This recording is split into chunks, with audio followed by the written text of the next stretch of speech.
Hello बच्चों, कैसे हो? बढ़िया। आप बढ़िया तो मैं भी बढ़िया। तो देखो बच्चों, आज हमें क्या पढ़ाई करनी है। आज है हमारे पास बेटे क्लास 12 का यूनिट नंबर 10 का वीडियो नंबर 7। तो बेटे ये 10वें यूनिट का 7वां वीडियो है।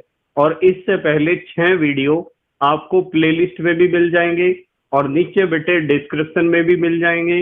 और कुछ समय बाद आई बटन में भी लिंक आ जाएगा, जहां आप यूनिट नंबर 10 को पूरा पढ़ सकते हो और अपने सुंदर से नोट्स बना सकते हो, जो एग्जाम में आपकी बहुत ज्यादा हेल्प करेंगे। ठीक है बेटे, तो देखते हैं आज का टारगेट क्या है। आज का हमारा टारगेट है हेलो एल्केन्स की रासायनिक अभिक्रियाएं, या आप कह सकते हो एल्काइल हैलाइड्स की रासायनिक अभिक्रियाएं, या बेटे हम कह सकते हैं इसे आर एक्स की रासायनिक अभिक्रियाएं। या रासायनिक अभिक्रियाओं का मतलब होता है बेटे रासायनिक गुण। क्या होता है? रासायनिक गुण। तो आज का वीडियो उन बच्चों के लिए बहुत इंपॉर्टेंट है जिन्हें रासायनिक अभिक्रियाएं लिखने में बहुत समस्या होती है, केमिकल रिएक्शन उनकी समझ में नहीं आती है। ठीक है बेटे, तो चलो बच्चों, जल्दी से आज की पढ़ाई शुरू करते हैं। तो बेटे आज हम सबसे पहले बात करेंगे आर एक्स की नाभिक स्नेही प्रतिस्थापन अभिक्रियाओं के बारे में। देखो बोर्ड पे क्या लिखा हुआ है। बोर्ड पे लिखा हुआ है आर एक्स की नाभिक स्नेही प्रतिस्थापन अभिक्रियाएं, या SN reactions of R X. SN का मतलब होता है न्यूक्लियोफिलिक सब्स्टिट्यूशन रिएक्शन।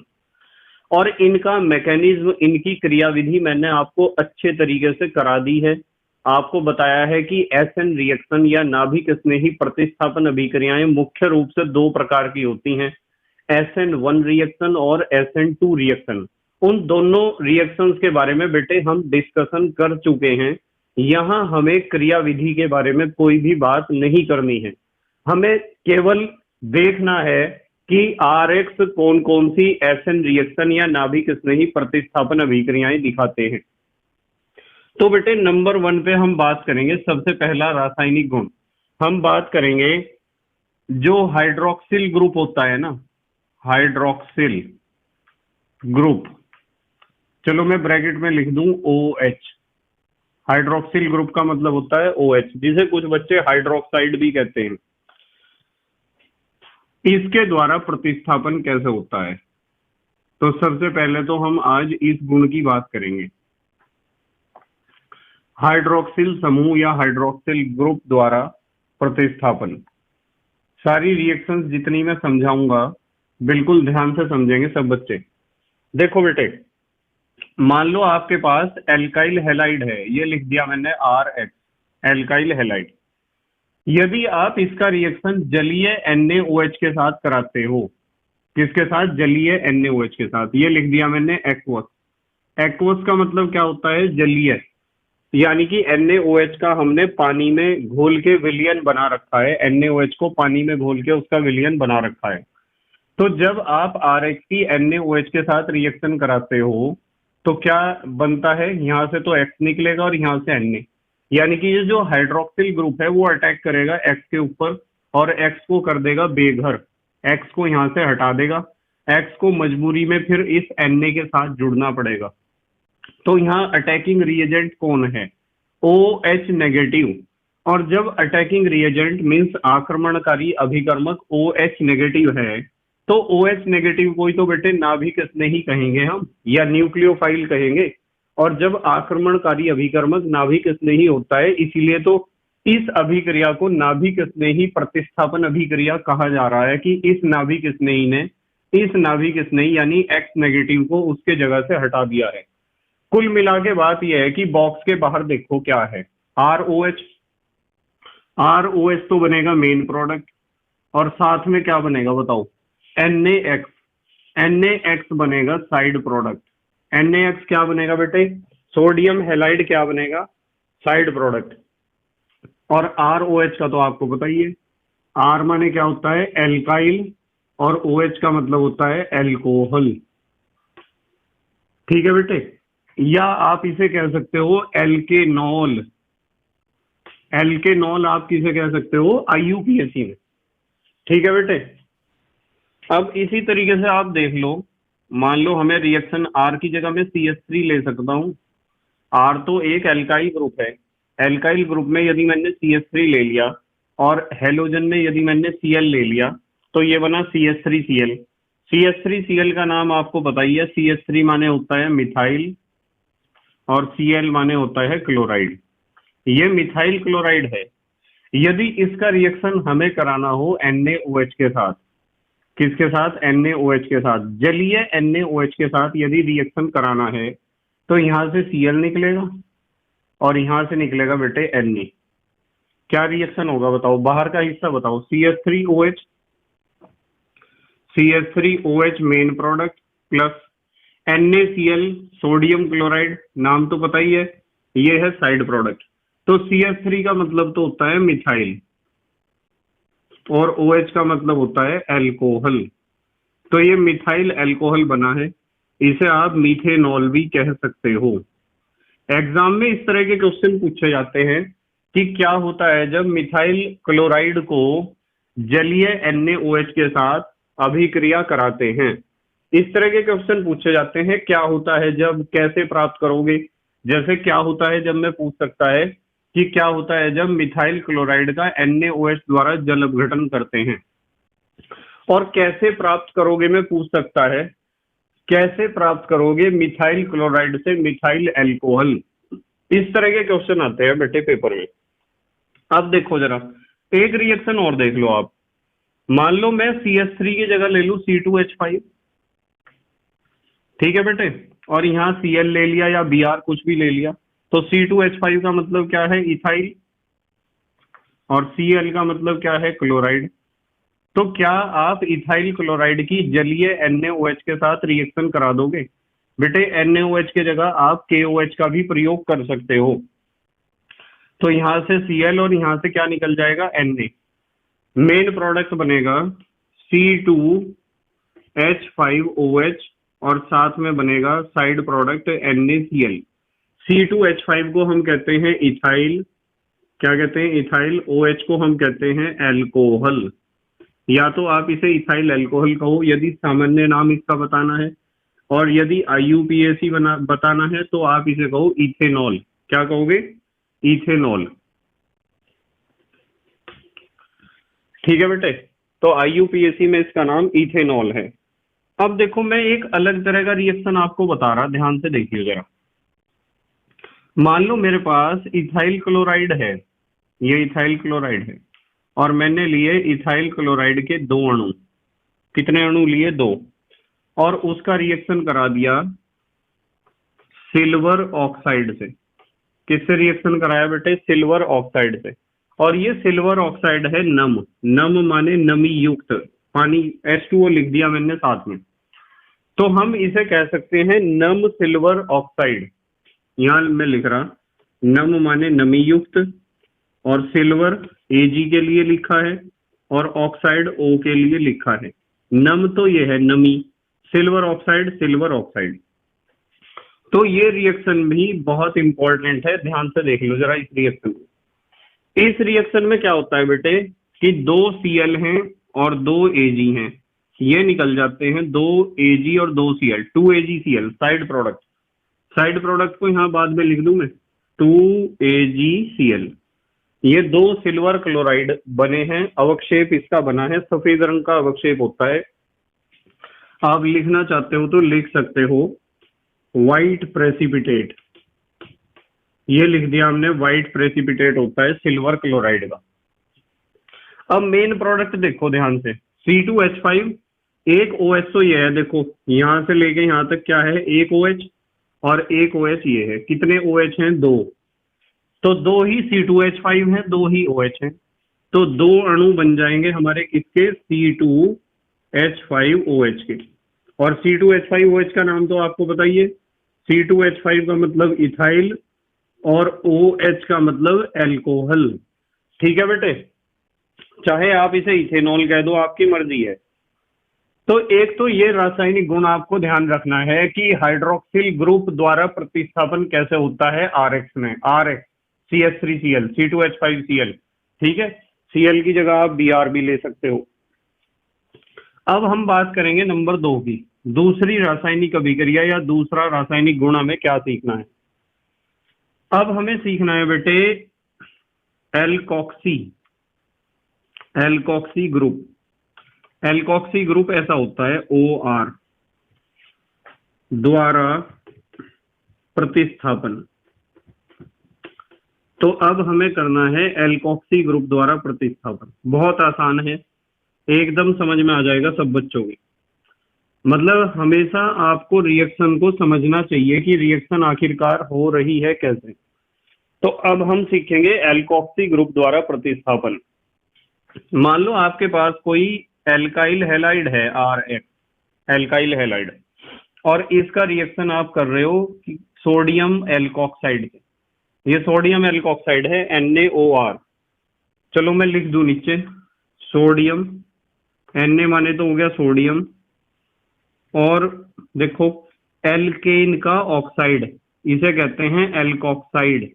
तो हमारे पास सोडियम एल्कोक्साइड है और उसका रिएक्शन हम किससे कर रहे हैं बेटे RX से। आप क्या करोगे, इसे थोड़ा सा गर्म करोगे, डेल्टा माने गर्म करना। तो यहां से X और यहां से Na, जैसे ऊपर वाली रिएक्शन में निकला है, तो साइड प्रोडक्ट तो बनेगा आपका NaX, सोडियम का हैलाइड। मेन प्रोडक्ट आपका बनेगा ROR, ROR। आपको पता है ROR क्या होता है, ईथर।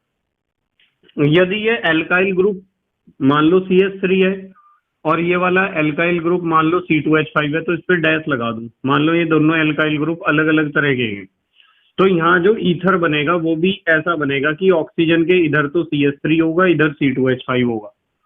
तो ये जो ईथर यहाँ बनता है, इस ईथर की खासियत ये होती है कि ये जो ईथर बनता है वो ईथर बेटे, इसे आप लिख सकते हो एसिमेट्रिक ईथर या असममित ईथर। एसिमेट्रिक ईथर या असममित ईथर आप लिख सकते हो। और यदि आपका ये वाला एल्काइल ग्रुप और ये वाला एल्काइल ग्रुप दोनों सेम है, तो जो हमें प्रोडक्ट मिलेगा ईथर, वो मिलेगा सिमेट्रिक या सममित ईथर। जैसे मैं आपको एक रिएक्शन बताता हूं, ध्यान से देखना जरा। मान लो आपके पास एल्काइल हैलाइड है बेटे, R की जगह तो आप चाहे CH3 लिख लो, चाहे C2H5 लिख लो, चाहे C3H7 लिख लो। R की जगह कोई भी एल्काइल ग्रुप आप प्रयोग कर सकते हो। तो हमने एल्काइल हैलाइड लिए 2, और मैं आपको यूं कह रहा कि इसकी रिएक्शन करानी है सिल्वर ऑक्साइड के साथ। और अब ये नम सिल्वर ऑक्साइड नहीं है, ये है बेटे, मैं लिख दूं नीचे शुष्क सिल्वर ऑक्साइड है, यानी ड्राई। तो यहाँ क्या रिएक्शन होगा, ध्यान से देखिए जरा सब। यदि आप इसे गर्म करोगे हल्का सा, तो यहाँ से दोनों X और यहाँ से दोनों Ag निकल जाएंगे।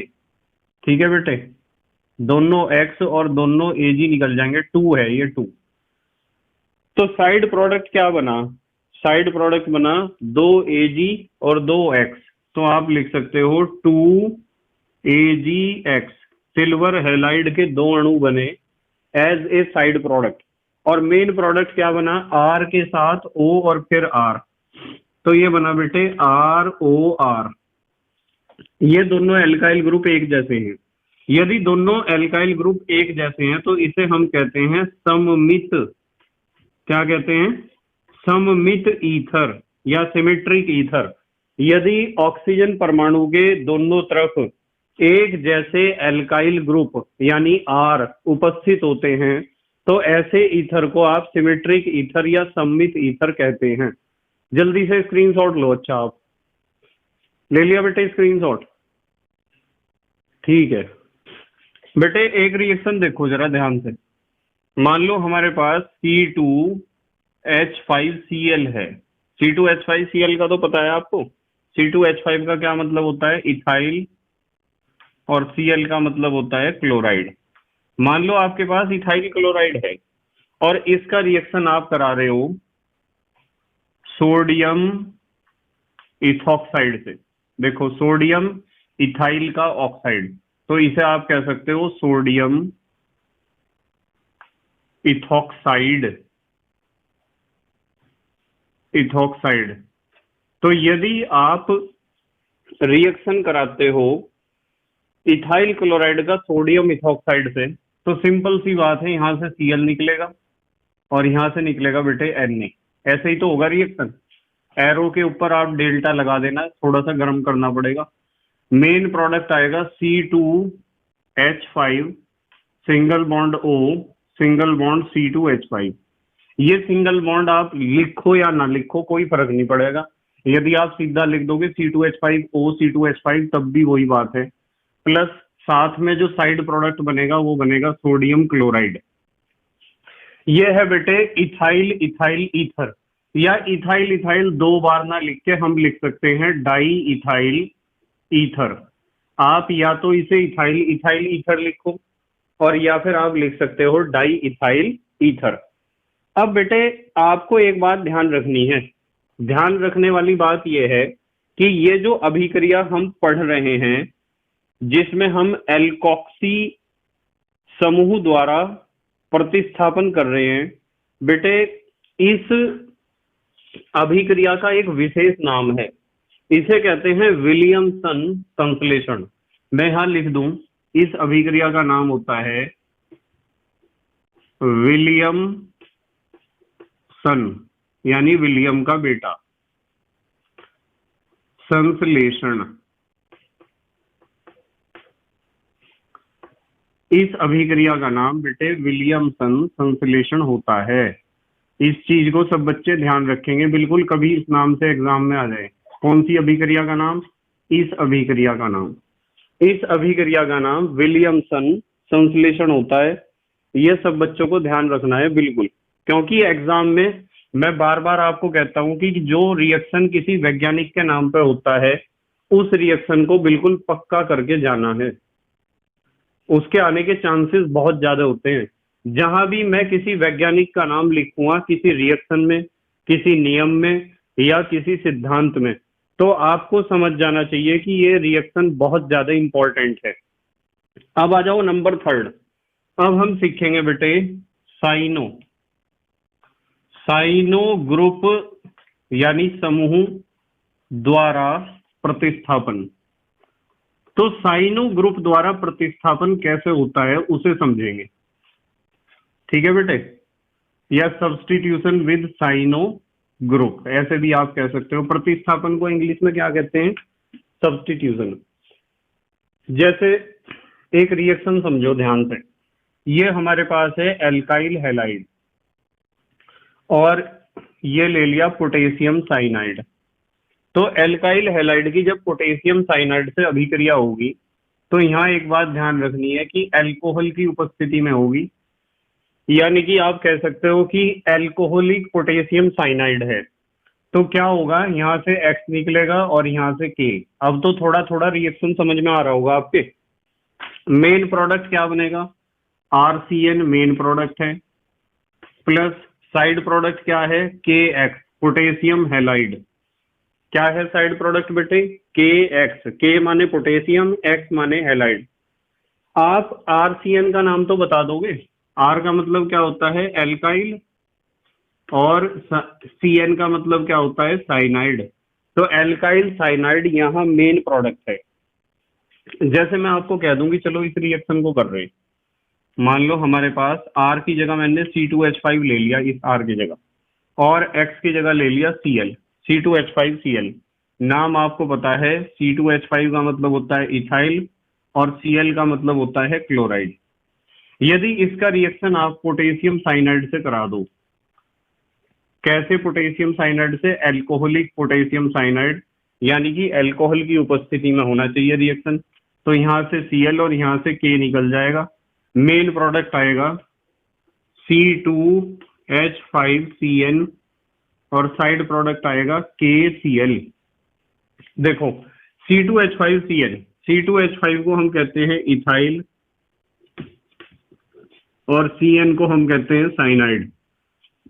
तो इथाइल साइनाइड इसका नाम है, पर कुछ बच्चे IUPAC में से लिखेंगे साइनो इथेन। क्या लिखेंगे? Cyano ethane. या तो आप इथाइल साइनाइड लिख दो और या फिर आप लिख दो साइनो इथेन, एक ही बात है। अब देखो, जो बात मैं यहाँ आपको बताऊंगा उसे बहुत ध्यान से समझना पड़ेगा। जो बात अब मैं बताऊंगा, ये हेडिंग लिख दी मैंने, नोट हेडिंग लिख दी। टॉपिक से थोड़ा सा हटके एक बात बता रहा, इंपॉर्टेंट है। और मान लो हमारे पास एक CH3I का अणु है, मिथाइल आयोडाइड का, और मैं आपको यूं कह दूं कि चलो यार इसके ऊपर KCN का रिएक्शन करा रहे हैं हम, पोटेशियम साइनाइड का, जैसे यहाँ कराया यहाँ कराया। तो आपको पता है कि यहाँ से K निकलेगा और यहाँ से I, ये दोनों ही तो निकलेंगे बेटे इस तरह। ये लिख दिया मैंने KI, तीर के नीचे साइड प्रोडक्ट। मेन प्रोडक्ट क्या बनेगा? CH3CN, ये लिख दिया CH3CN। देखो कार्बन की 4 संयोजकता दिखा दी मैंने पूरी आपको, यानी कि मिथाइल साइनाइड बना है। तो आपको एक बात ध्यान रखनी है कि यदि आपके पास ये मिथाइल साइनाइड बना है और किसी ने आपसे पूछ लिया है कि ये जो मिथाइल साइनाइड बना है, क्या आप इसका आंशिक जल अपघटन कर सकते हो? आंशिक जल अपघटन, आंशिक जल अपघटन यानी कि पार्शियल हाइड्रोलाइसिस। तो यदि आपके पास CH3I है, आपने उसके ऊपर KCN का रिएक्शन कराया तो CH3CN बन गया, मिथाइल साइनाइड बन गया।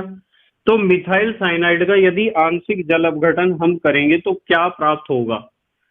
तो बेटे हमें प्राप्त होगा CH3CONH2, हमें प्राप्त होगा CH3CONH2। ठीक है बेटे, इस CH3CONH2 का नाम होता है एसिटामाइड। यहां लिख दूं मैं एसिटामाइड, यानी एसिड का एमाइड। एसिड कहते हैं CH3 को सामान्य भाषा में। एसिड ACET माने एसिड माने CH3, और CONH2 क्या होता है? एमाइड होता है। तो यहाँ CH3CONH2 बनेगा यदि आप आंशिक जल अपघटन करोगे, मींस एसिटामाइड बनेगा। और बेटे यदि कोई हमें यूं कह दे कि आप एक काम करो, आप आंशिक जल अपघटन ना करो, संपूर्ण जल अपघटन करो, यानी कि कंप्लीट हाइड्रोलाइसिस। तो यदि आप इसका संपूर्ण जल अपघटन करोगे, किसका? CH3CN का, मिथाइल साइनाइड का, तो आपको क्या मिलेगा? तो बेटे हमें मिलता है CH3COOH। नाम आपको पता है CH3COOH का क्या होता है? Acetic acid. क्या नाम होता है बेटे? एसिटिक एसिड, जिसे आप सिरका या विनेगर भी कहते हो। और बेटे एक सवाल और पूछा जाता है, उसे भी मैं यहीं क्लियर कर दूं। ये 3 तरह के सवाल पूछे जाते हैं CH3I या CH3CN के बारे में। ठीक है बेटे, अब हमें कहते हैं कि यदि आप इसका अपचयन कर दो, जैसे आपके पास सोडियम है और सोडियम के साथ आपने क्या करा? एल्कोहल C2H5OH, सोडियम के साथ एल्कोहल मिला के इसकी क्रिया करोगे तो क्या होगा? बेटे सोडियम के साथ एल्कोहल को जब मिलाते हैं तो मिलते हैं हमें नवजात हाइड्रोजन, और नवजात हाइड्रोजन मिलने से क्या होता है? इसका होता है अपचयन। मतलब ये जैसे यहाँ जल अपघटन कर रहे पहले 2 पार्ट में, यहाँ हमें कहा जा रहा है कि आप इसका अपचयन करो। अपचयन के लिए मेरे हिसाब से सबसे बढ़िया चीज LiAlH4 है, लिथियम एल्यूमिनियम हाइड्राइड। बहुत अच्छा अपचायक है। और या फिर आप एक काम और कर सकते हो कि सोडियम और हाइड्रोजन के साथ भी अपचयन कर सकते हो। मतलब कहने की बात यह है कि मैं यहाँ लिख दूं, हमें करना है अपचयन। यदि आप इसका साइनाइड का, कौन से साइनाइड का? मिथाइल साइनाइड का अपचयन करोगे तो हमें क्या मिलेगा? तो बेटे हमें मिलेगा CH3CH2NH2, ये मिलेगा, एमीन मिलेगा। कितने कार्बन वाला एमीन? 2 कार्बन है, एक तो CH3 का है, एक CH2 का है। तो 2 कार्बन है, तो 2 कार्बन को आप कहोगे इथाइल और NH2 को कहोगे एमीन। तो ये इथाइल एमीन हमें मिल जाएगा। अब आपके दिमाग में यहाँ बहुत बड़ी समस्या खड़ी हो रही होगी। बिल्कुल मुझे पता है कि आपके इस समय समझ में नहीं आ रहा होगा कि सर आपने CH3CN का आंशिक जल अपघटन करके कैसे बना दिया ये। आपने CH3CN का संपूर्ण या पूर्ण जल अपघटन करके एसिटिक एसिड कैसे बना दिया, और आपने CH3CN का अपचयन करके इथाइल एमीन कैसे बना दिया, ये तो हमारी समझ में आ ही नहीं रहा है। बेटे मैंने तो रिएक्शन ऐसे लिखी है जैसे ज्यादातर किताबों में लिखी हुई होती है कि भाई इसने इसके साथ रिएक्शन करी और ये बन गया। वहां बच्चों के समझ में ही नहीं आता है, बच्चे हमेशा रटते ही रहते हैं बस। देखो मैं बताऊंगा कि रिएक्शन को आप किस तरीके से याद रखोगे कि कैसे रिएक्शन हुई है। ये नोट में ये 3 बात मैंने बताई, इन तीनों बातों को मैं क्लियर कर रहा। देखो ये लिखा मैंने फिर दोबारा से एक हेडिंग नोट, ध्यान से समझेंगे सब बच्चे। बेटे हमारे पास CH3CN था, ये लिख दिया CH3C ट्रिपल बॉन्ड N, लिख दिया। आपको पता है कार्बन की संयोजकता 4 होनी चाहिए, एक बॉन्ड इसे चाहिए CH3 को और नाइट्रोजन को चाहिए 3 बॉन्ड। यदि आप इसका आंशिक जल अपघटन करोगे यानी कि इसका रिएक्शन कराओगे H2O के साथ, ध्यान से देखेंगे सब बच्चे। आंशिक जल अपघटन है पहला स्टेप है, चलो मैं नीचे लिख दूं आंशिक जल अपघटन। यदि आप इसका आंशिक जल अपघटन करोगे ना तो ये 3 बॉन्ड में से 2 पाई बॉन्ड टूट जाएंगे। कितने पाई बॉन्ड? 2। और 2 पाई बॉन्ड टूट के क्या होगा कि ऑक्सीजन तो जुड़ेगा इधर और बेटे दोनों हाइड्रोजन जुड़ेंगे इधर, ठीक है। ऑक्सीजन इधर जुड़ा क्योंकि ये जो पाई बॉन्ड टूटते हैं इन पाई बॉन्ड के दोनों इलेक्ट्रॉन नाइट्रोजन की तरफ को खींचे हुए थे। नाइट्रोजन की विद्युत ऋणात्मकता कार्बन से बहुत ज्यादा होती है, जिसकी वजह से नाइट्रोजन पर आंशिक ऋणावेश और कार्बन पे धनावेश था या फिर पूर्ण ऋणावेश और धनावेश आया था। और बेटे ऋणावेश पे कौन जुड़ेगा आके? 2H पॉजिटिव यानी पॉजिटिव चार्ज वाला आयन ही तो जुड़ेगा। और धन आवेशित भाग पे कौन जुड़ेगा? ऋण आवेशित oxide ion, O double negative ion. तो देखो यहाँ क्या है CH3, यहाँ क्या है CO, देखो कार्बन के पास ऑक्सीजन आ गया, और यहाँ क्या है NH2। तो बताओ CH3CO NH2 नहीं बना गया? बना नहीं। तो हमने यूं लिखा था CH3CN के आंशिक जल अपघटन से CH3CO NH2 माने एसिटामाइड बनता है। तो ये एसिटामाइड इस तरह बनता है, आंशिक जल अपघटन इस तरह होता है। और यदि इसका पूर्ण जल अपघटन कर दोगे ना, यही करवा दूं मैं इस रिएक्शन को, इसके आगे ये वाला संपूर्ण जल अपघटन या पूर्ण जल अपघटन, तो इसका रिएक्शन एक बार फिर जल से करना पड़ेगा HOH। मैं लिख दूं यहाँ पूर्ण या संपूर्ण जल अपघटन। यदि आप करते हो संपूर्ण जल अपघटन तो क्या होता है, ये बॉन्ड फिर दोबारा से टूट जाता है और OH तो जुड़ेगा इधर और H जुड़ेगा इधर। बताओ क्या बना? CH3COOH, ये बना है CH3COOH। एसिटिक एसिड या कह दो सिरका या विनेगर कह दो, और NH2 और H साइड प्रोडक्ट है NH3 यानी अमोनिया गैस। तो बताओ मुझे बेटे, यदि साइनाइड है और साइनाइड का आप आंशिक जल अपघटन करोगे तो 2 बॉन्ड तोड़ के प्रोडक्ट बनेगा CH3CONH2 यानी एमाइड।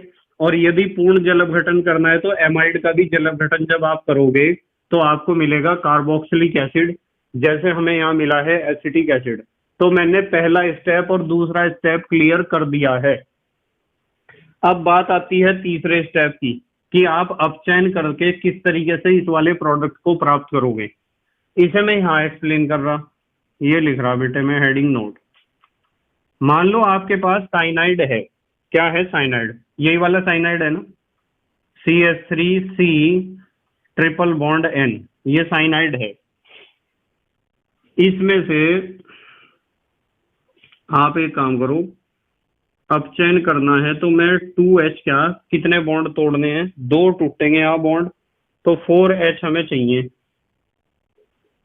ये लिख लिया 4H। और कोई सी एक चीज ले लो, चाहे तो इसे लिख लो चाहे इसे चाहे इसे। मैं लिख रहा हूं लिथियम एल्यूमिनियम हाइड्राइड, ये एक अच्छा अपचायक है। तो क्या होता है, लिथियम एल्यूमिनियम हाइड्राइड से हमें मिलते हैं नवजात हाइड्रोजन, या आप यूं कह दो कि सोडियम अल्कोहल के साथ जब क्रिया करता है तो हमें मिलते हैं नवजात हाइड्रोजन, नेसेंट हाइड्रोजन। सोडियम की हाइड्रोजन से जब क्रिया होती है तो हमें मिलते हैं नवजात हाइड्रोजन। हम अब कर रहे हैं अपचयन, लिख दूं मैं नीचे अपचयन। तो क्या होता है बेटे, ये 4 नवजात हाइड्रोजन 2 पाई बॉन्ड तोड़ देंगे। ए 2 एच तो जुड़ेंगे इधर और 2 एच जुड़ेंगे इधर। कितने एच हैं? 4। ये बनेगा CH3CH2। क्या बनेगा बेटे? CH3CH2। सिंगल बॉन्ड बचेगा ना यहाँ, और यहाँ बनेगा NH2। तो इस तरीके से हमारा रिएक्शन हुआ है, ये वाला थर्ड पार्ट अप चेन। तो ये बातें आपको बेटे ध्यान रखनी चाहिए, बिल्कुल रखोगे ना ध्यान? अच्छा, स्क्रीनशॉट लो जल्दी से, फिर अगली बातें बताऊंगा आपको बहुत अच्छी। ले लिया बेटे स्क्रीनशॉट? ठीक है बेटे, अब हम पढ़ेंगे आइसोसाइनो ग्रुप द्वारा प्रतिस्थापन। आइसोसाइनो समूह यानी कि आइसोसाइनाइड। ध्यान से देखेंगे जरा।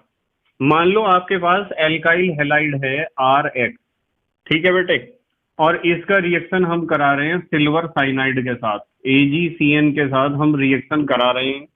शर्त यह है कि जो सिल्वर साइनाइड है वो एल्कोहलिक होना चाहिए। AlC का मतलब होता है एल्कोहलिक, यानी कि सिल्वर साइनाइड को हमने घोल रखा है एल्कोहल में। इस रिएक्शन को विशेष रूप से ध्यान रखेंगे सब बच्चे।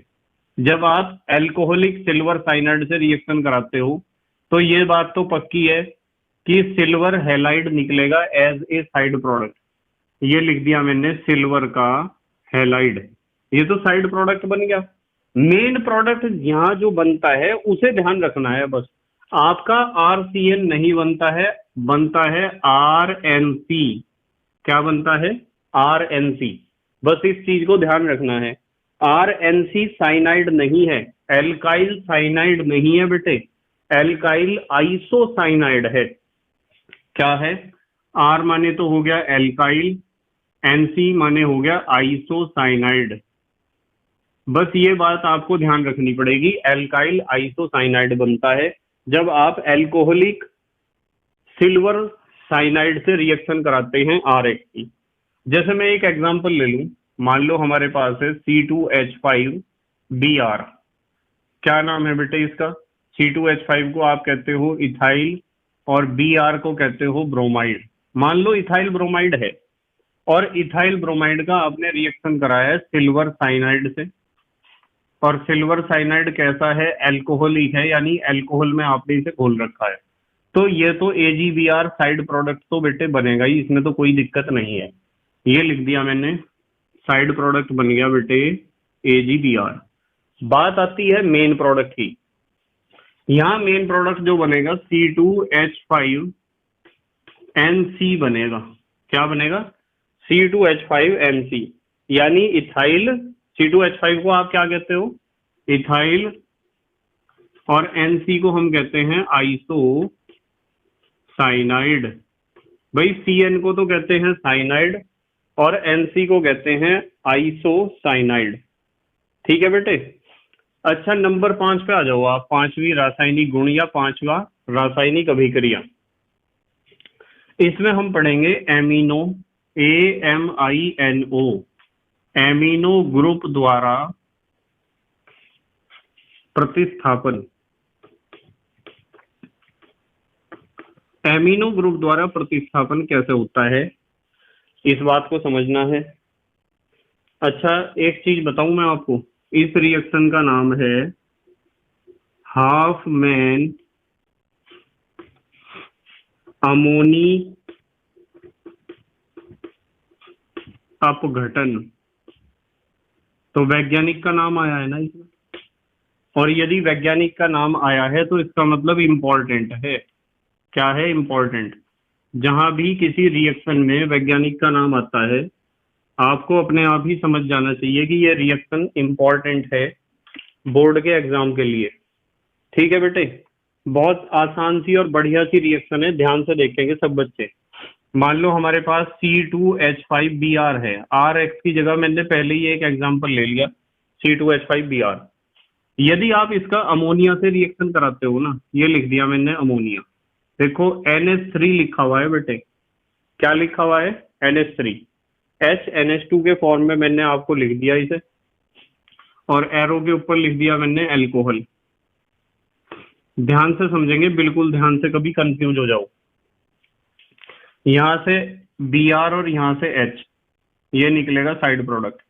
तीर के नीचे मैं इसे लिख दूं, ये बन गया साइड प्रोडक्ट HBr, या फिर यहाँ बाद में भी प्लस करके आप लिख सकते थे HBr। मेन प्रोडक्ट जो यहाँ आता है वो है C2H5NH2। C2H5NH2 ये लिख दिया मैंने C2H5NH2, यानी कि इथाइल एमीन। क्या नाम है बेटे इसका? इथाइल एमीन है। आप लिखना चाहो तो नाम लिख लिया करो जरूर, जिससे आपकी प्रैक्टिस होती रहे। इथाइल एमीन, मैं बार बार नाम इसलिए लिखता हूँ जिससे आपको बार बार एक तरह का रिवीजन मिलता रहे। इथाइल एमीन बनेगा। ये जो इथाइल एमीन बनेगा ना C2H5NH2, इसे यहाँ लिख रहा हूं मैं C2H5, ध्यान से देखियो बेटे, C2H5NH2, ये लिख दिया C2H5NH2। देखो NH2 ही तो लिखा। यदि इसका रिएक्शन फिर दोबारा से आप करा दोगे किसके साथ? C2H5Br के साथ, इसके साथ रिएक्शन जब आप कराओगे तो क्या होगा? तो फिर दोबारा से यहाँ से H और यहाँ से Br निकलेगा। ठीक है बेटे, यहाँ से H और यहाँ से Br निकलेगा यदि आप दोबारा रिएक्शन कराओगे। यहाँ तीर के नीचे लिख दूं मैं -HBr। मेल प्रोडक्ट बताओ, C2H5 कितने होंगे? 2, NH कितना है? 1। तो क्या मैं इसे इस तरह लिख सकता हूं कि C2H5 तो 2 हो गए और इनके साथ जुड़ा हुआ है एक NH। ऐसे तो लिख सकते हो आप। और यदि ऐसे नहीं लिखते हो तो एक तरीका और भी है, कुछ बच्चे इसे इस तरह भी लिखते हैं, या करके लिख दूं मैं C2H5 का होल ट्वाइस NH। तो आप ऐसे भी लिख सकते हो। तो ऊपर वाला तो जो प्रोडक्ट पहले रिएक्शन में आया था उसका नाम था इथाइल एमीन।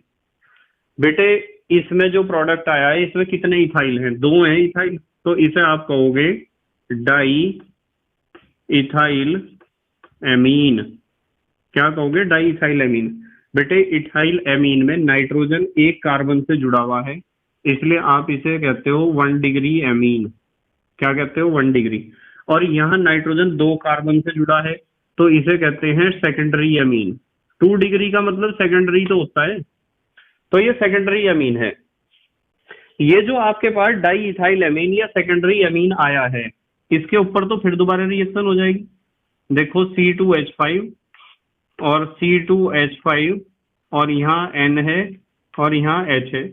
यदि मैं कहूं कि फिर दोबारा से रिएक्शन करो C2H5Br के साथ, तो बिल्कुल रिएक्शन हो जाएगी फिर दोबारा से। यहाँ से H और यहाँ से Br निकल जाएगा। ये लिख दिया तीर के नीचे -HBr।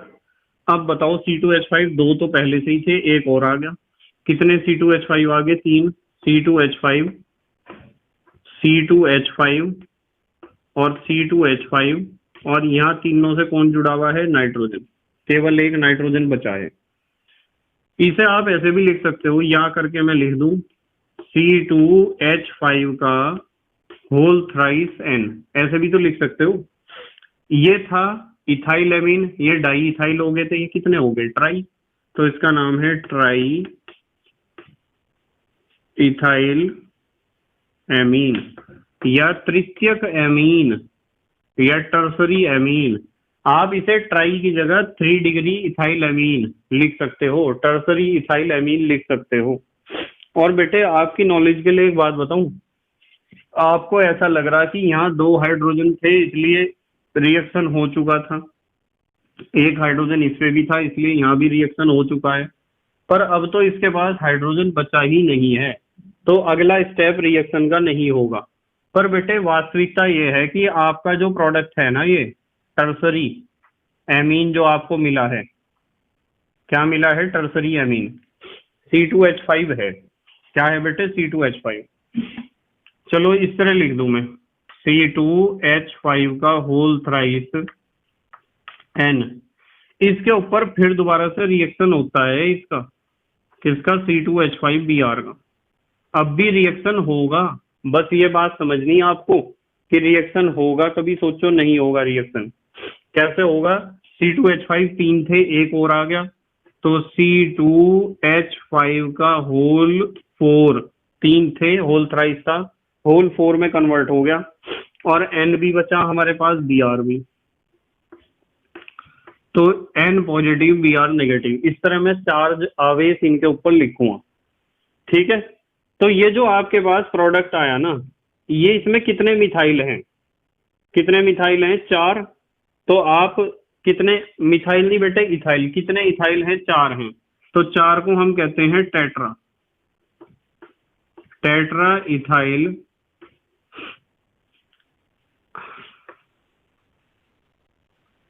Ammonium bromide salt, salt माने लवण।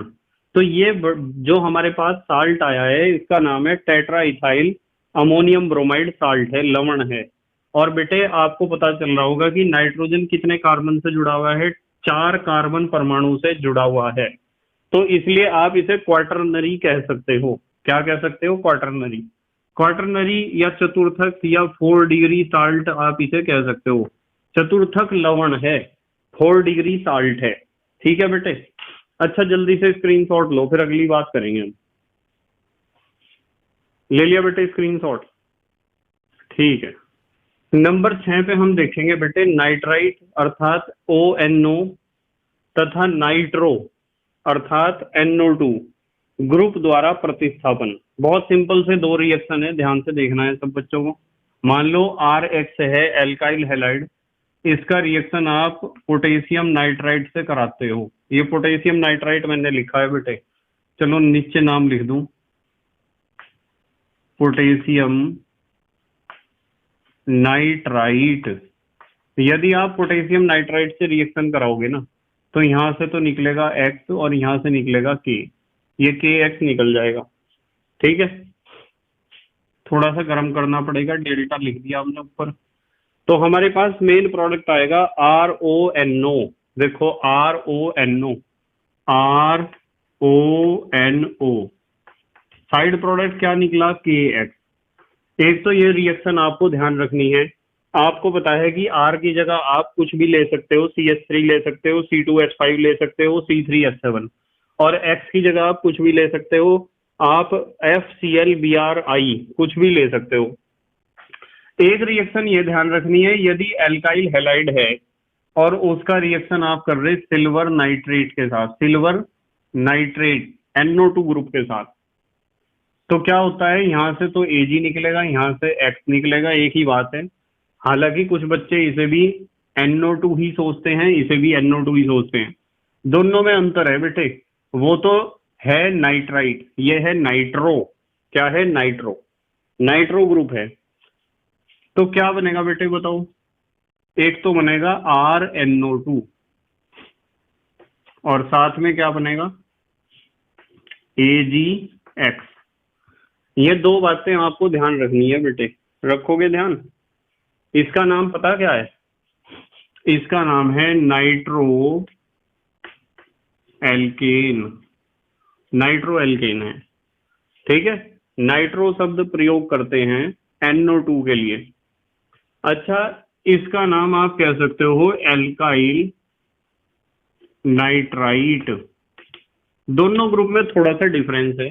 यदि आपने उप सह संयोजक यौगिकों के बारे में पढ़ा है तो आपको बहुत अच्छे ढंग से समझ में आ जाएगा, बहुत अच्छे ढंग से।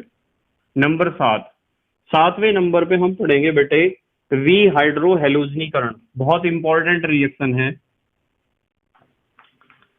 वी हाइड्रो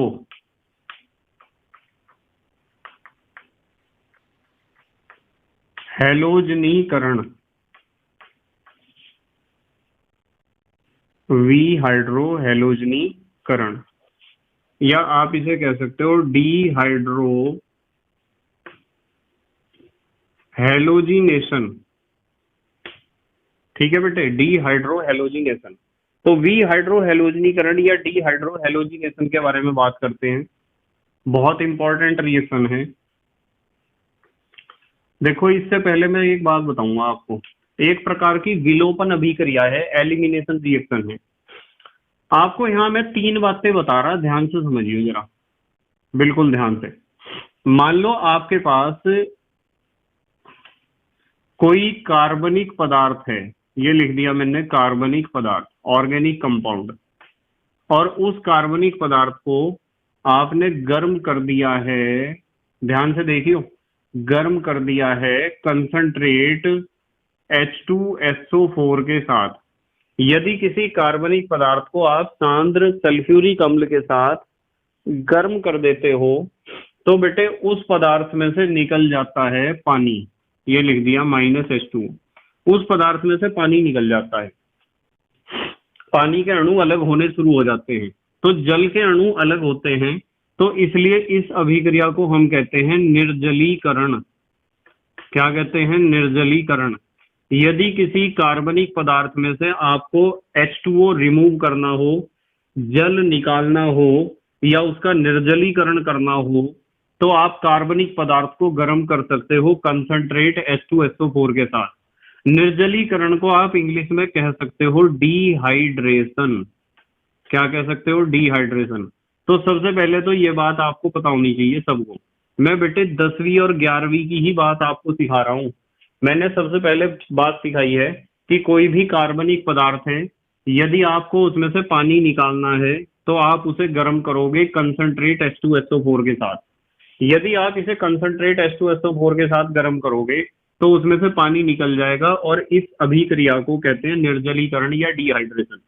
दूसरी बात, यदि आपके पास कोई कार्बनिक पदार्थ है और उस कार्बनिक पदार्थ को आप गर्म कर रहे हो कॉपर के साथ, किसके साथ? कॉपर के साथ, तो उसमें से हाइड्रोजन गैस निकल जाएगी।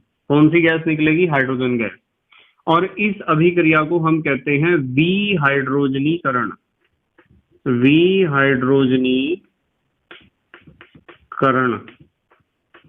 क्योंकि हाइड्रोजन निकली है ना। या आप इसे कह सकते हो डिहाइड्रोजिनेशन, ये भी कह सकते हो। देखो ये तो डिहाइड्रेशन था, ये डिहाइड्रोजिनेशन है, यानी हाइड्रोजन निकलेगी। हाइड्र का मतलब पानी, निर्जलीकरण है, यहाँ विहाइड्रोजनीकरण है।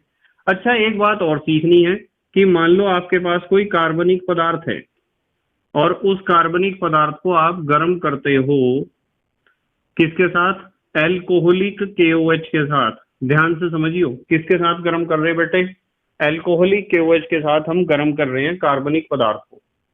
तो ऐसी स्थिति में निकलता है HX। क्या निकलता है? HX, hydrogen halide. Hydrogen halide निकलता है, इसलिए इस अभिक्रिया को कहते हैं विहाइड्रोहैलोजनीकरण। विहाइड्रोहैलोजनीकरण, हाइड्रोजन हैलाइड निकल रहा ना, इसलिए हाइड्रोहैलोजनीकरण कहा है इसे। या इंग्लिश में आप कह सकते हो डिहाइड्रोहैलोजिनेशन। ये चीजें आपको ध्यान रखनी पड़ेंगी। और एक बात बताऊं आपको बहुत अच्छी, ये जितनी मैंने बातें सिखाई, कितनी बात सिखाई? यहाँ 3 बात सिखाई ना। इन तीनों को कुल मिलाकर कहते हैं हम विलोपन अभिक्रिया। विलोपन अभिक्रियाएं हैं बेटे। क्या है? विलोपन अभिक्रियाएं। ये सभी विलोपन अभिक्रियाएं हैं। विलोपन अभिक्रियाएं, या आप इन्हें एलिमिनेशन रिएक्शन भी कह सकते हो। Elimination reactions. तो बेटे ये विलोपन अभिक्रियाएं या एलिमिनेशन रिएक्शंस इसलिए कहलाती हैं क्योंकि इन अभिक्रियाओं में एक सरल अणु बाहर निकलता है। जैसे यहाँ पानी बाहर निकला, यहाँ हाइड्रोजन गैस बाहर निकली, यहाँ हाइड्रोजन हैलाइड। हाइड्रोजन हैलाइड का मतलब हाइड्रोजन फ्लोराइड HF भी हो सकता है, HCl भी हो सकता है, HBr भी हो सकता है, HI भी हो सकता है। ठीक है बेटे। और अब आ जाओ हेडिंग पे आप नंबर 7 पे। नंबर 7 क्या लिखा हुआ बेटे? नंबर 7 लिखा हुआ है विहाइड्रोहैलोजनीकरण या डिहाइड्रोहैलोजिनेशन। तो इसमें आपको पता चल गया होगा कि विहाइड्रोहैलोजनीकरण का मतलब है आपको कार्बनिक पदार्थ को गर्म करना है एल्कोहलिक KOH के साथ, और निकलेगा क्या? HX। क्या निकलेगा बेटे? HX निकलेगा। देखो रिएक्शन समझा रहा हूं मैं। जैसे ये 2 रिएक्शन बताई ना, ऐसे ही एक रिएक्शन बता रहा कि मान लो आपके पास RCH2 सिंगल बॉन्ड CH2X, ये कोई RX है। भाई ये तो R का मतलब ये पूरा क्या है? Alkyl group. ये पूरा एल्काइल है, और एक्स का मतलब क्या है, हैलाइड। मान लो कोई एल्काइल हैलाइड है और आपने उसे गर्म कर दिया, किसके साथ गर्म कर दिया, गर्म कर दिया एल्कोहलिक KOH के साथ। एल्कोहलिक KOH का मतलब समझते हो कि KOH को यानी पोटेशियम हाइड्रोक्साइड को घोल रखा है एल्कोहल में। तो आपको पता है कि यदि किसी कार्बनिक पदार्थ को गर्म करते हैं एल्कोहलिक KOH के साथ तो उसमें से निकल जाता है HX। क्या निकलता है, HX। तो बेटे इस कार्बन परमाणु से तो निकलेगा H और इस कार्बन परमाणु से निकलेगा X, और मैं तीर के नीचे लिख दूंगा -HX। ये निकल गया HX। अब बताओ मेन प्रोडक्ट क्या बना, R ज्यों का त्यों है, सिंगल बॉन्ड। यहाँ क्या बचा आपके पास, CH, दो थे ना, एक बचा, और यहाँ क्या बचा, सिंगल बॉन्ड CH2, क्योंकि यहां से निकला X। अब मुझे यूं बताओ कि यदि आपके पास ये CH है और ये CH2 है तो क्या संयोजकताएं पूरी हो रही हैं। कार्बन के पास एक हाइड्रोजन है, इस कार्बन के पास दो हाइड्रोजन है, तो संयोजकता पूरी हो रही क्या। इस कार्बन ने तो 3 बॉन्ड बना रखे, सिर्फ 4 बनाने चाहिए। इस कार्बन ने भी बेटे 1 2 एंड 3 बॉन्ड बना रखे, सिर्फ 4 बनाने चाहिए। तो एक इलेक्ट्रॉन इस पे फालतू बच गया, एक इस पे फालतू बच गया, और दोनों इलेक्ट्रॉन ने आपस में साझेदारी करके एक बॉन्ड और बना लिया। तो संयोजकता पूरी करने के लिए जब एक परमाणु इस कार्बन से रिमूव हुआ, एक परमाणु इस कार्बन से रिमूव हुआ, तो उनके पास एक एक इलेक्ट्रॉन बच गए हैं, और संयोजकता पूरी करने के लिए बीच में बन जाता है डबल बॉन्ड इन दोनों की वजह से। समझ में आ रही बात। तो इस तरीके से क्या होता है बेटे, जब भी एलिमिनेशन रिएक्शन में कोई सरल अणु निकलता है तो जिन कार्बन परमाणुओं से बन के वो निकलता है उनके बीच में नंबर ऑफ बॉन्ड्स बढ़ते चले जाते हैं। ठीक है, यहाँ जो भी प्रोडक्ट बनेगा उसका नाम बेटे डबल बॉन्डेड हाइड्रोकार्बन यानी एल्कीन होगा। क्या होगा, एल्क माने कार्बन परमाणु और इन माने डबल बॉन्ड। जैसे अच्छा एक रिएक्शन देखो, आप एक रिएक्शन देखो, मान लो मैं कह दूं कि CH3 सिंगल बॉन्ड CH2Br है। ठीक है, कितने कार्बन है, दो कार्बन है तो इथाइल, और Br है तो ब्रोमाइड। इथाइल ब्रोमाइड कहो या फिर आप इसे ब्रोमो इथेन कहो, आपकी मर्जी है। यदि मैं इसे गर्म कर दूं एल्कोहलिक KOH के साथ, किसके साथ, एल्कोहलिक KOH के साथ गर्म कर दूं, तो क्या निकलेगा, यहां से तो H निकलेगा और यहां से Br निकलेगा। ये निकल गया HBr। आप इसे प्लस करके बाद में भी लिख सकते थे HBr। साइड प्रोडक्ट HBr निकला। तो मेन प्रोडक्ट क्या आया, यहाँ क्या बचा बताओ, यहाँ बचा बेटे CH2, और सिंगल बॉन्ड किस में बदल जाएगा, डबल बॉन्ड में, और यहाँ Br निकल के क्या बचा, CH2। तो ये CH2 डबल बॉन्ड CH2, दो कार्बन है, दो कार्बन को हम कहते हैं एथ, और डबल बॉन्ड है ईन, एथीन, या आप इसे कह सकते हो इथाइलीन। एथीन कहो या इथाइलीन कहो, एक ही बात है। अच्छा चलो इस रिएक्शन को करके दिखाओ जरा ध्यान से, ऐसे ऐसे क्वेश्चन आते हैं पेपर में। ये CH3 है, फिर सिंगल बॉन्ड CH है, CHCl, फिर सिंगल बॉन्ड CH2 है, और फिर सिंगल बॉन्ड CH3 है।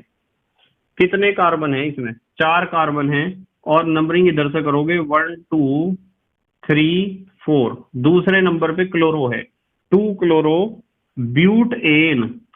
2 माने दूसरे नंबर पे है, क्लोरो माने Cl, देखो दूसरे पे Cl है, किसके, ब्यूट माने 4 कार्बन वाले, एन माने सिंगल बॉन्डेड हाइड्रोकार्बन। अब ये Cl जिस कार्बन परमाणु पे जुड़ा हुआ है वो कार्बन परमाणु सेकेंडरी कार्बन एटम है, सेकेंडरी कार्बन एटम है। तो ये जो ग्रुप है ना 4 कार्बन का, ये वाला ग्रुप जिसपे यहाँ Cl जुड़ा हुआ है, ये Cl यहीं तो जुड़ा हुआ है नीचे, तो इसे आप सेकेंडरी ब्यूटाइल कह सकते हो, सेकेंडरी ब्यूटाइल। और क्या जुड़ा हुआ है, क्लोराइड।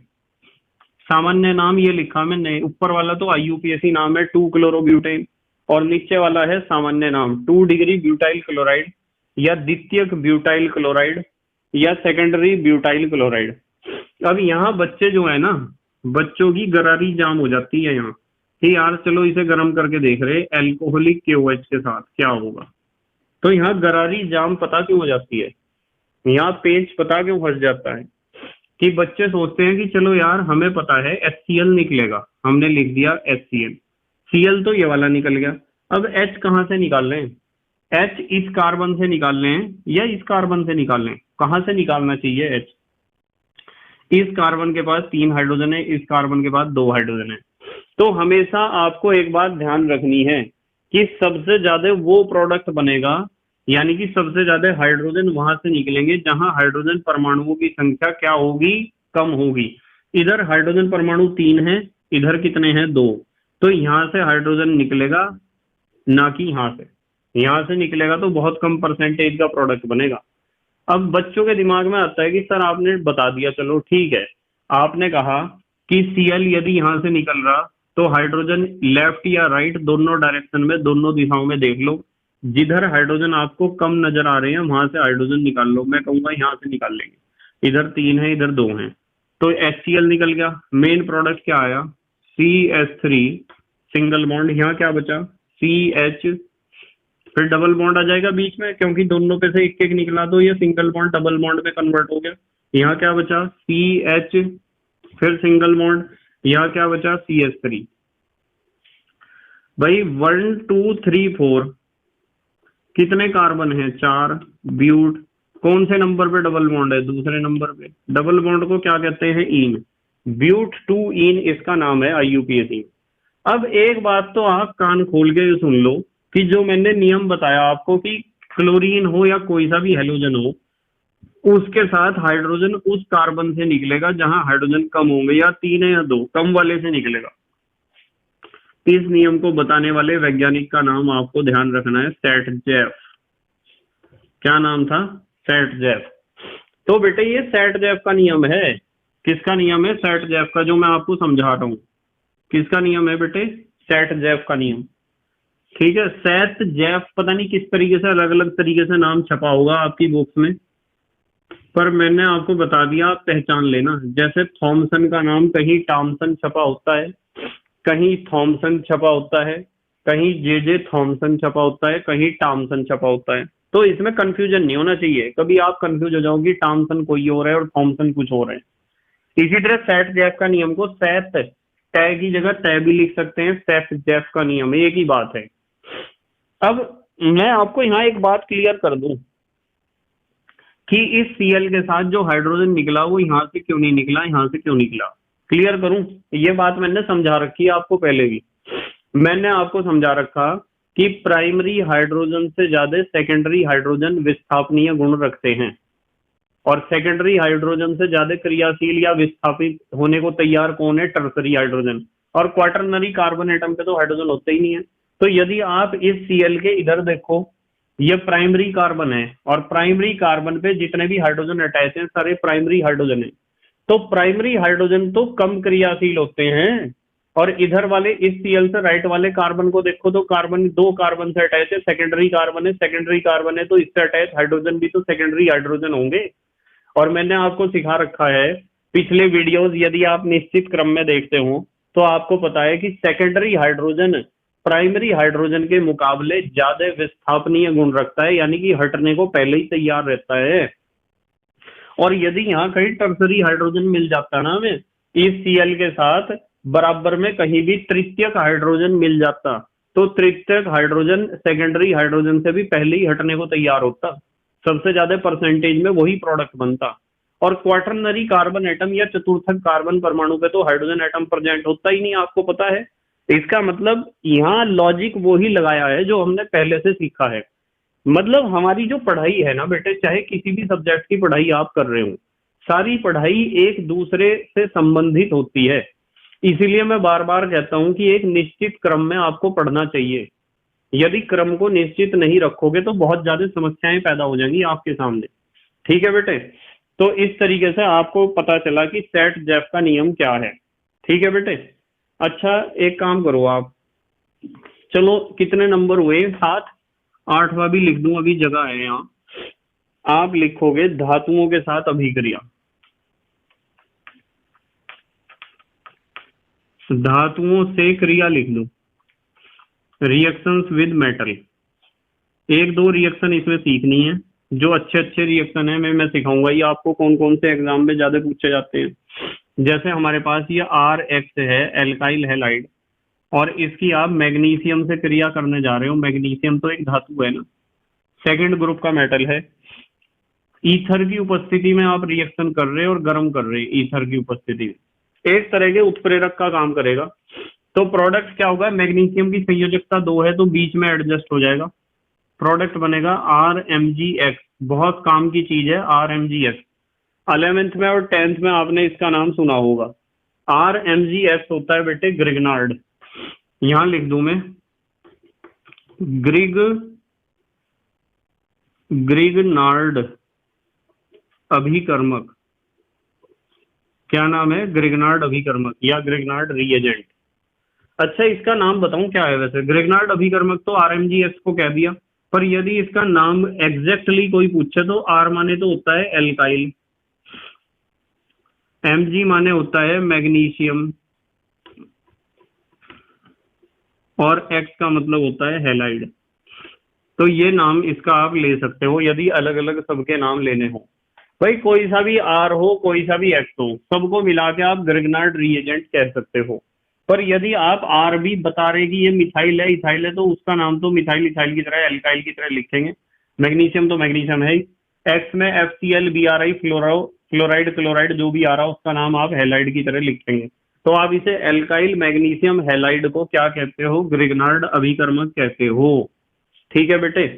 अच्छा, स्क्रीनशॉट लो, बोर्ड पे जगह नहीं बची, आगे पढ़ूंगा फिर। लियो जरा स्क्रीनशॉट। ले लिया स्क्रीनशॉट? ठीक है बेटे। देखो बेटे एक रिएक्शन और देखो धातु के साथ। RX जब रिएक्शन करेगा लिथियम के साथ तो लिथियम के 2 अणु लेने पड़ेंगे, क्योंकि मैग्नीशियम की संयोजकता तो 2 थी, उसका एक ही अणु हमने लिया था। तो R Li के साथ जुड़ेगा और X भी Li के साथ जुड़ेगा। एक तो बनेगा एल्काइल लिथियम या लिथियम एल्काइल भी आप कह सकते हो, और एक बनेगा लिथियम हैलाइड LiX। बहुत सिंपल सी रिएक्शन है, इसमें तो कोई दिक्कत होने की नहीं आपको, जहां तक उम्मीद है। जैसे इसका एक एग्जांपल बता दूं, C2H5Br है मान लो आपके पास, पता है ना नाम, इथाइल ब्रोमाइड। यदि इसका रिएक्शन आपने लिथियम के साथ करा दिया तो एक तो R की जगह C2H5 ले लिया, एक तो बनेगा C2H5Li इथाइल लिथियम, ठीक है। और एक बनेगा लिथियम, लिथियम के साथ क्या जुड़ जाएगा, ब्रोमाइड। तो एक बनेगा लिथियम ब्रोमाइड। अच्छा, अब आप नंबर 9 पे आ जाओ। 9वां रासायनिक गुण या 9वें तरह की अभिक्रिया। अब हमें सीखना है बेटे जिंक से अभिक्रिया। जिंक से अभिक्रिया बहुत इंपॉर्टेंट है, मैं लिख दूं यहां इंपॉर्टेंट। जिंक से अभिक्रिया, या आप इसे कह सकते हो एक वैज्ञानिक थे जिनका नाम था फ्रैंक लैंड। फ्रैंक लैंड अभिक्रिया के नाम से जानी जाती है, फ्रैंक लैंड रिएक्शन। बिल्कुल ध्यान रखेंगे सब बच्चे, जिंक के साथ कैसे अभिक्रिया करता है RX या फ्रैंकलैंड रिएक्शन क्या है, इंपॉर्टेंट है। वैज्ञानिक का नाम यहाँ आ गया है फ्रैंकलैंड। तो आपके पास यदि कोई एल्काइल है, आयोडाइड है, हैलाइड क्या आयोडाइड लो, एल्काइल आयोडाइड है और उसका रिएक्शन आपको जिंक के साथ कराना है। देखो इधर मैं उल्टा लिखूंगा एल्काइल आयोडाइड। तो एल्काइल आयोडाइड जब जिंक के साथ रिएक्शन करता है और यहाँ किसकी उपस्थिति में, ईथर की उपस्थिति में, ईथर को आप ROR भी लिख सकते हो, तो क्या होता है कि दोनों आई और जिंक निकल जाएंगे। बताओ, ZnI2 साइड प्रोडक्ट बनेगा जिंक आयोडाइड।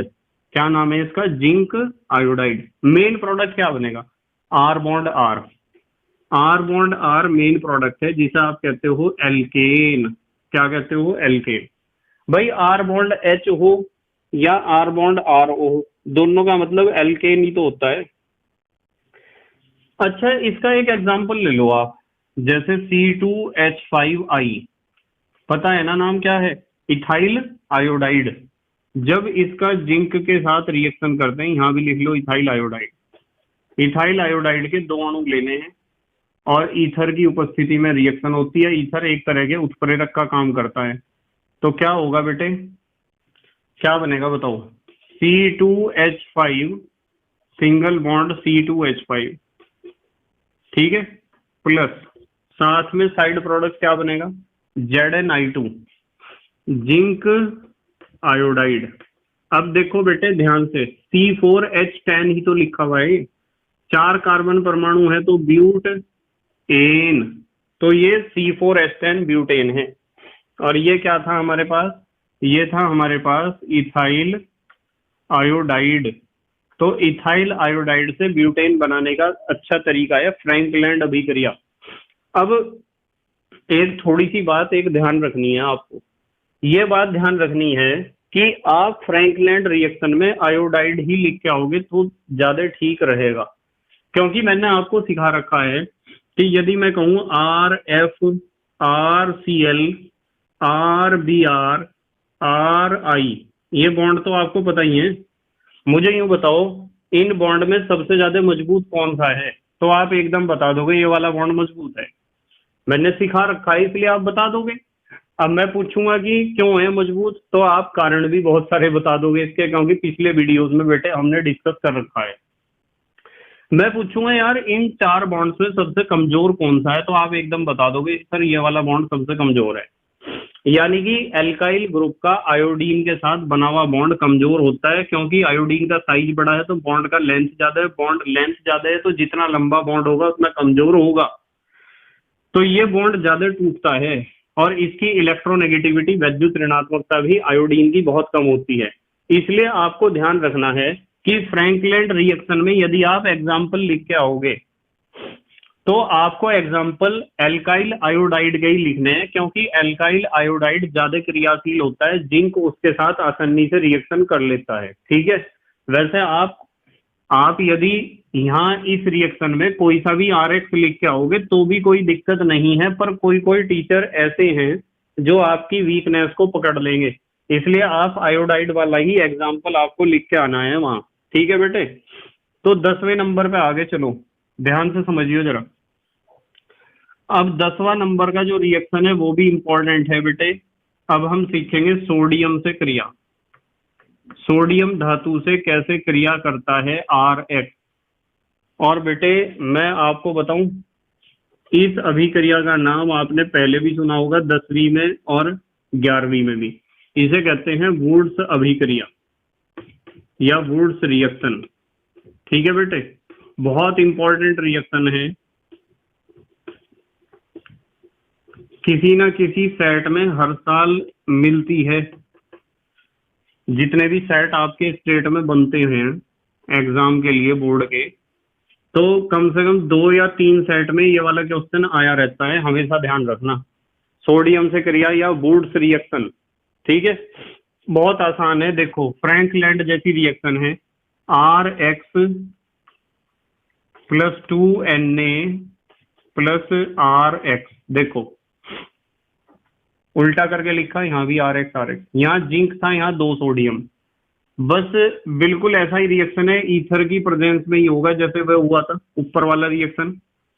ये निकलेगा दोनों तरफ से एक एक हेलोजन और बीच में से दोनों सोडियम, तो मेन प्रोडक्ट तो आपका यही बनेगा, बॉक्स के बाहर वाला हिस्सा R बॉन्ड R, जिसे आप कहते हो एल्केन, क्या कहते हो एल्केन, और 2 Na और 2 X, 2 बनेंगे NaX, ये तो बना आपका एल्केन और ये बना आपका Na, माने ये तो नाम आपको सिखाई रखे सोडियम, और X माने हैलाइड, सोडियम हैलाइड बनेगा।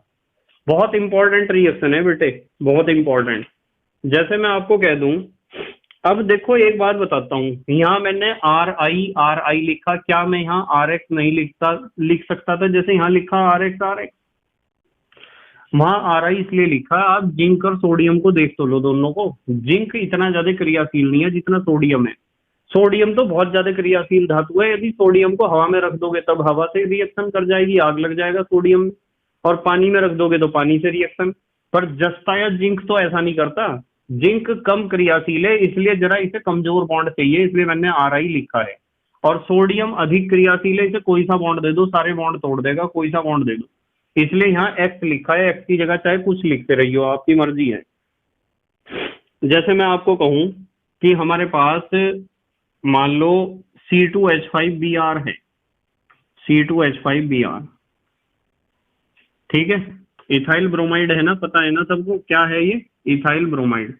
यहाँ उल्टा लिख दिया मैंने C2H5Br, एरो के ऊपर लिख दिया ईथर। ड्राई ईथर होता है शुष्क ईथर, ठीक है, आप लिख लो वैसे यहाँ कभी ड्राई, ड्राई माने शुष्क।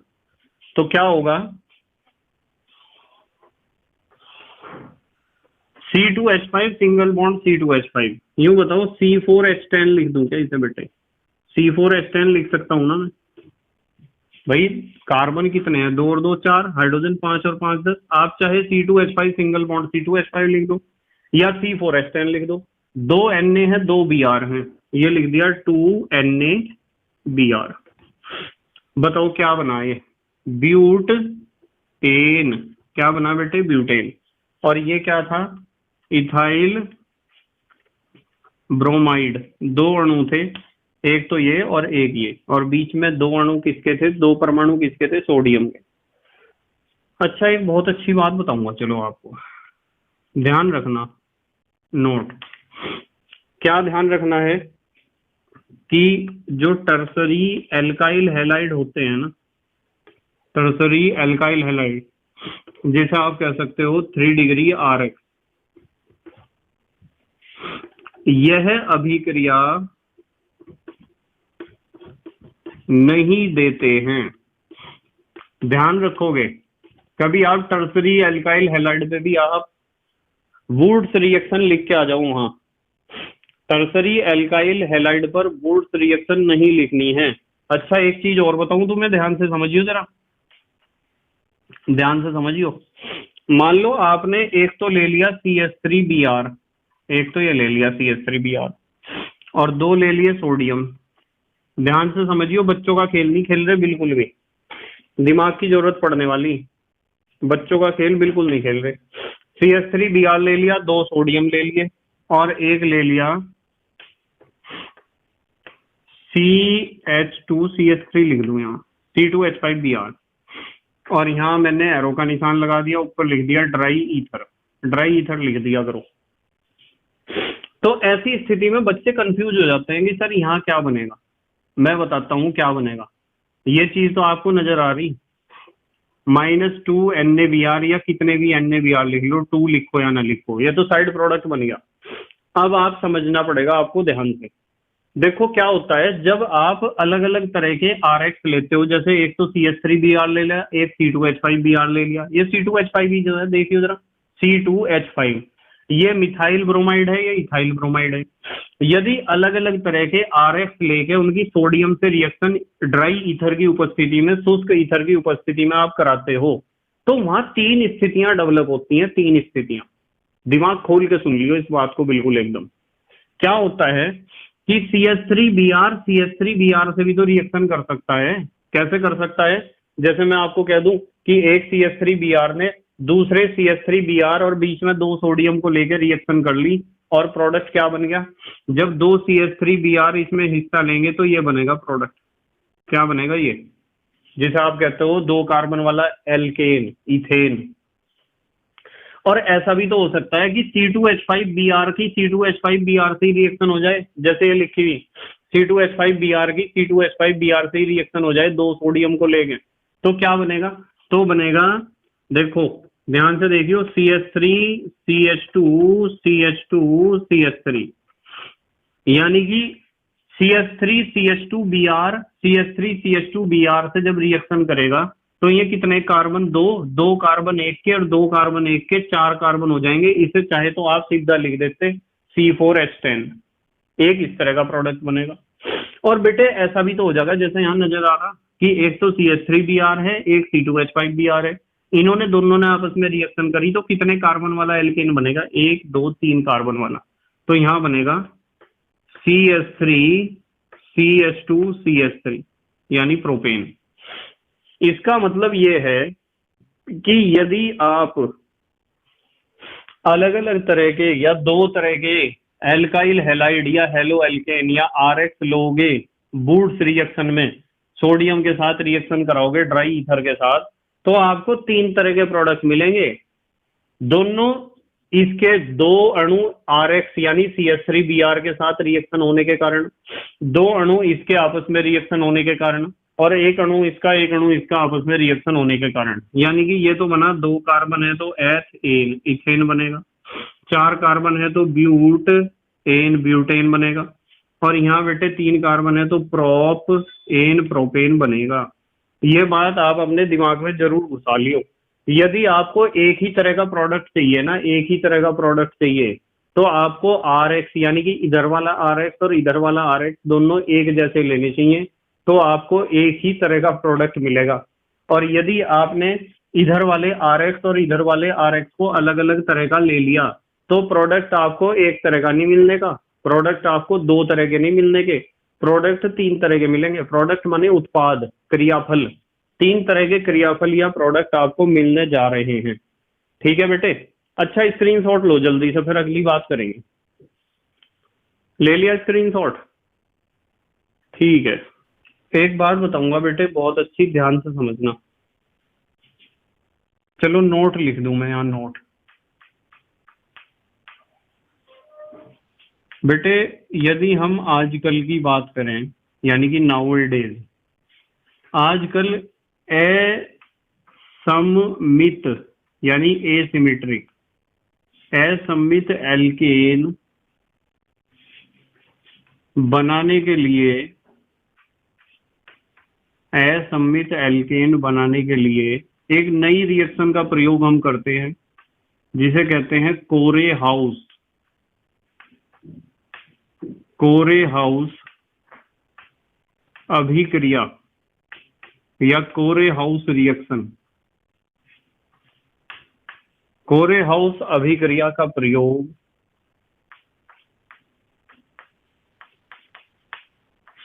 किया जाता है। अब कोरे हाउस अभिक्रिया कोई मुश्किल अभिक्रिया नहीं है, बहुत आसान सी अभिक्रिया है, आपके एकदम समझ में आ जाएगी। जैसे मैं आपको कहूं कि मान लो मेरे पास इधर एल्काइल हैलाइड है RX और इधर भी एल्काइल हैलाइड है, पर ये दोनों एल्काइल ग्रुप अलग अलग तरह के हैं। असममित बनाना है ना हमें, असममित माने जिनमें एल्काइल ग्रुप अलग अलग तरह के आपस में जुड़ते हों।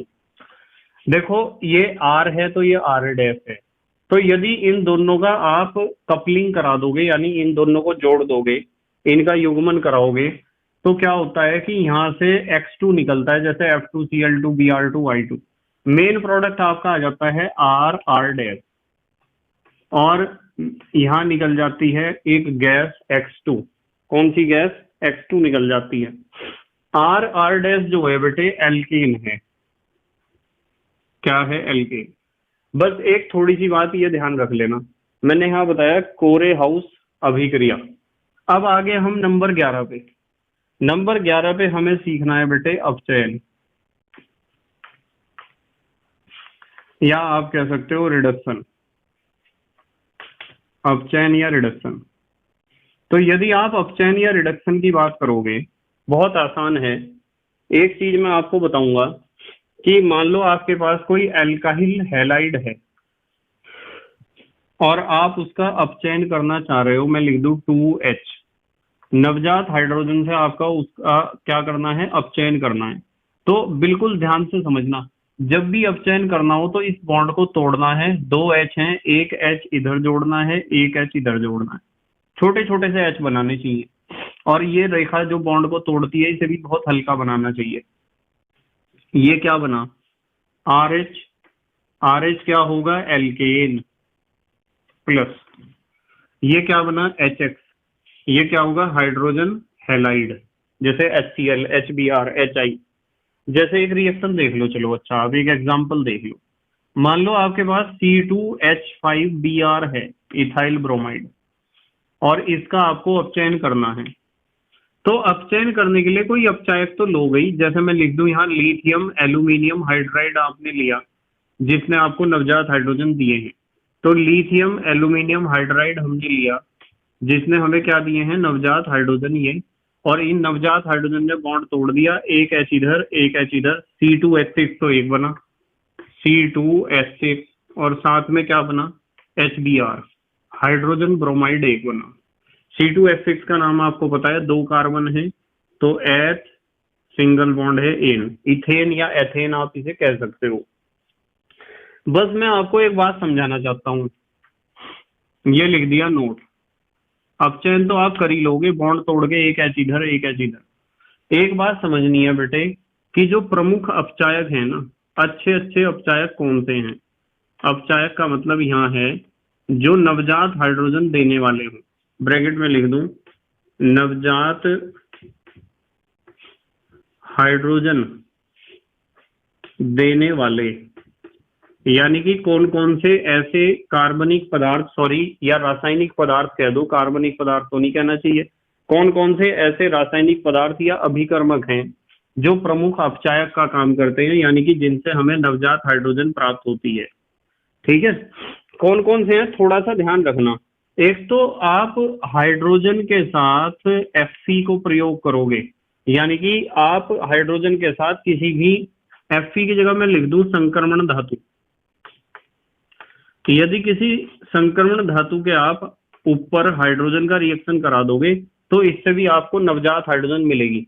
जैसे मैंने तीर के ऊपर ये लिखा ना, तो आप H2Fe भी लिख सकते हो तीर के ऊपर, उससे भी आपको नवजात हाइड्रोजन मिल जाएगी और इस तरीके से रिएक्शन होगी।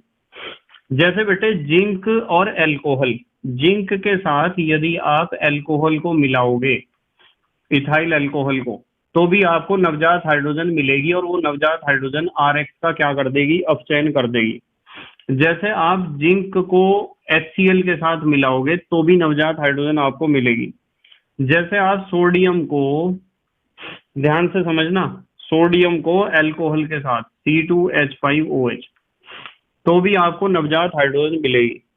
जैसे आप स्टेनम को HCl के साथ मिलाओगे तो भी नवजात हाइड्रोजन मिलेगी।